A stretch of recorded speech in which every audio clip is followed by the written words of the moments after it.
What is your name? Mr. Al Kisney. Okay. How was your life growing up? Which part of my life? I mean, I consider myself still growing. So I guess you kind of, okay. Yeah. Well, I'm originally from Richmond, Virginia. Okay, I was born May 7th, 1951. And to give people a point of reference, as a black person, I grew up in a state that was considered a part of the segregated South. So saying that, actually living a life of being relegated as somewhat of a second-class citizen. My parents always tried to instill in me, pride to know that I shouldn't allow anything to hold me back. But at the same time, there were laws and rules in place that were working against that. For example, my white counterparts, I couldn't even go to the same school, and that elementary school was a block from my house. I literally had to walk with friends of mine about 2 miles to a black elementary school, and that was a daily routine. I mean, we literally, from our community, a group of us would walk to the elementary school. The older kids would drop us off, and then they would head on to the junior high school, which is a walk even further from there. And then at the end of the day, they would come back by the elementary school, and then we would come home, as that group. I mean, that was the reality of the segregated South in the 50s.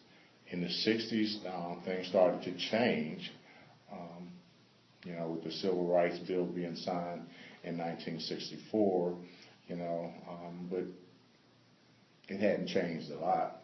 I got a chance to go to an integrated high school, but nine of those years of my education was, in a segregated school. And so all of a sudden here I was being thrust among, white students for the first time. Some of them I knew that even lived in my neighborhood. And it was kind of funny that, when we were living in the neighborhood, we played together. I show up at the high school, they don't even talk to you.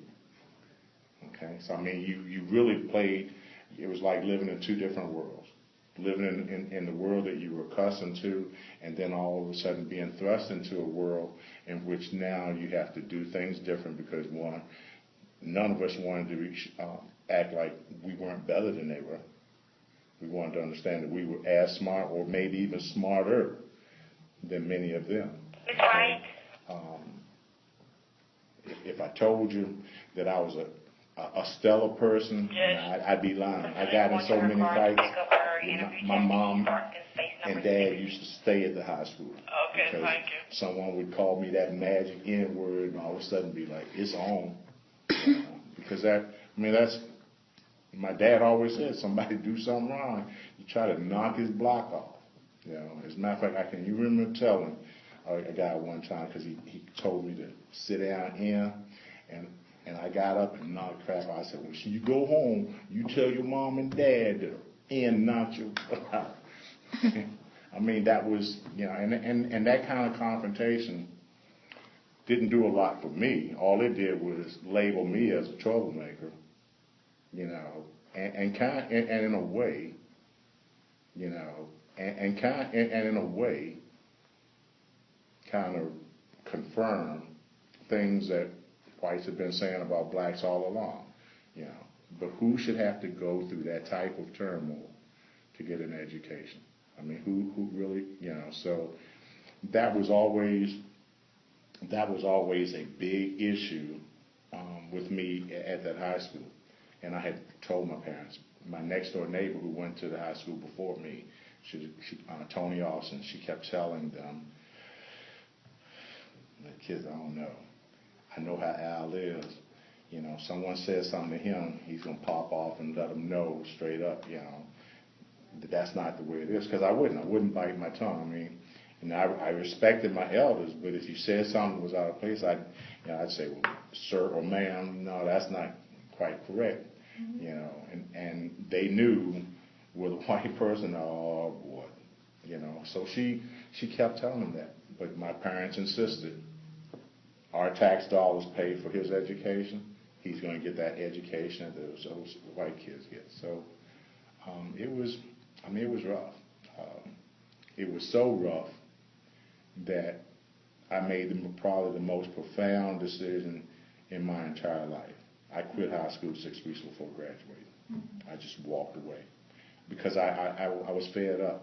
I was in the running to be either valedictorian or salutatorian of that high school. And a kid that didn't even know me from Adam said to me, he goes, "You know we ain't gonna have no end speaking for this school."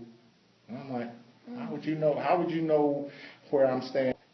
We had a brief interruption, but I was telling the young ladies that I quit high school 6 weeks before graduating.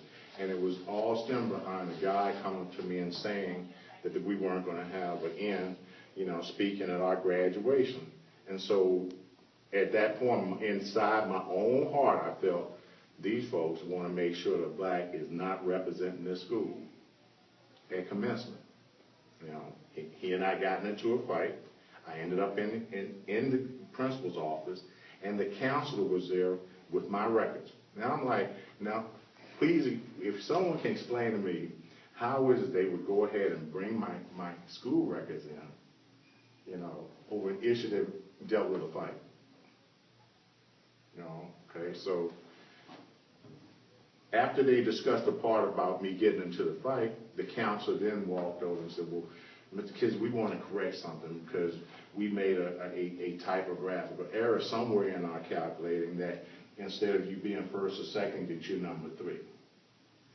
And in my heart, and I will go to my grave feeling that was their intent to make sure that they had to accept integration, but they didn't have to accept having me as a person speaking for, the class of 69. They didn't have to. So I told my parent, when I went home, I told them, because my mom had already gotten a phone call, and they told her that I was going to be suspended for a few days, which was 5, and then I could return to school, which that would have ensured that I wasn't at the top of the class then. And I told my mom, I said, I'm not going back. I said, I'm sorry. I said, I understand how much y'all worked hard for me to get this education. I said, nobody should have to go through that kind of stuff to do this, And I even used to tell my parents, I used to say, I said, my hat's off to the little girls that died in Birmingham in that bombing, or the people, in the Selma March that, had dogs turning on them, fire hoses and stuff like that. Because I couldn't be that kind of person. I'd have been the person that's strung from a tree. Because I didn't have that kind of strength to just let somebody keep doing something to me and just not respond. My mom, while she didn't agree with me, she accepted it. And then she had to explain to Dad why I wasn't graduating. So from there, during that time frame, the Vietnam War was going on. If you were black and not in college or in school, you were going to go to that war. It was the reality. And so rather than go into the Army, because I had a draft notice, I went to the Air Force recruiter and asked them if I could take the test to see if I qualified. And I took the test. The guy said, you can qualify for any job we have in the Air Force. Okay? Thing was, they didn't know I didn't have a high school diploma. So they asked me, they said, you're squared away on that? I said, I'm good to go. So what was your highest level of education? Well, up to the 12th grade. Okay, but I didn't finish it. I was considered a dropout. Okay, so I passed the qualifying test. I get into basic training, and then 5 weeks into training, they come up and they're looking for me because they said, we've got some papers here that we need you to explain. And so I said, well, what's that? And so I had applied for a conscientious objector, not knowing what the heck that was, other than Muhammad Ali had applied for it because of his Muslim faith. I'm a Southern Baptist. We don't have any issues about not being able to go off and fight. They said, well, we have that, and then we have this thing about you saying that you graduated from high school. And then they showed me a document showing that giving false information could be punishable, showing that giving false information could be punishable up to 5 years in prison and or a $2,000 fine. And I said, because I wanted to do something different. And it was my drill instructor who told them, he said, well, this guy has been good in basic all this time. He said he's been going through his training. I said, this guy, he's trying to do something. And so he signed off. He says, I'm happy enough to say it's okay. And from that point on, the way I looked at myself and whites in terms of race relations started to change. Because he didn't stand to gain anything by going ahead and doing that. My mom told me later on when she came to my graduation that, that God touched him. I went, okay, maybe so. But from that point on, I always tried to make it my own mission that I was going to do the best I could. Whatever mistakes I had made in high school, I was going to correct it. So I went ahead and first thing I did was I got my GED.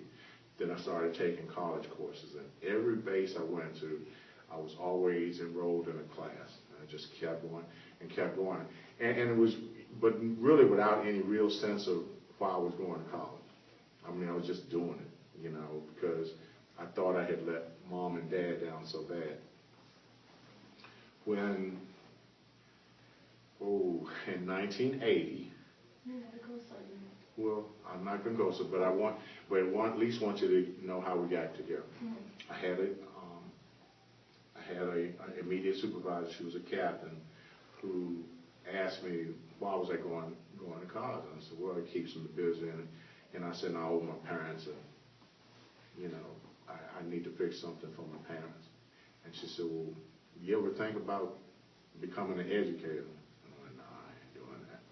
I said, because the educators I had didn't help me in it. I mean, honest, I'm telling her. And she goes, well, why are you helping all these other guys get their good degrees and stuff? Because, if I know something, what sense would it make for me to hold my information and not share it? So she said, well, you'd be a great educator. And I guess that was another one of those ways that God was working with me to get me to that point. And so when I decided that I wanted to be an educator, everything changed. I mean, it was almost like a whole nother switch in my life had changed, had turned on, and that's all it was focused on was, because then college became very easy. I had to take classes part-time, so I didn't graduate until 1993.